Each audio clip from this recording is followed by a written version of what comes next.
ولو چې مې بل ګاډي واغستو تعویض راکړه چې نور کامیاب شمه. پیر صاحب کنټرول دا واخله تعویض او د نوي ګاډي په نوي سلنسر کې به یې او مخه ونې نور پیر صاحب شکرانه زوړې کام ته راغلی درالې پیر صاحب ښه سړی خو ډېر مخکې لاړو. پیر صاحب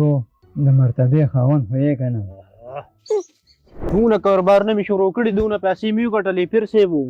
چې څه وایم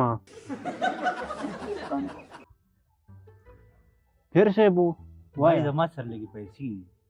بل کاروبار کې به شریکې نه کړې بله پیر صاحب نو دا ولې خبردار راکړه ستا پیسې خو زما لپاره داسې لکه سپینه هګۍ دا پرېږده پیر صاحب ما ګاډي مې هغه نوې لا سټارټ کړې مې نه دی مې چې تی په دې خپلو مبارکو لاسونو سټارټ کړې راله کم ځای دی په دې بارګین کې لا ولاړ دی راویستی مې نه دی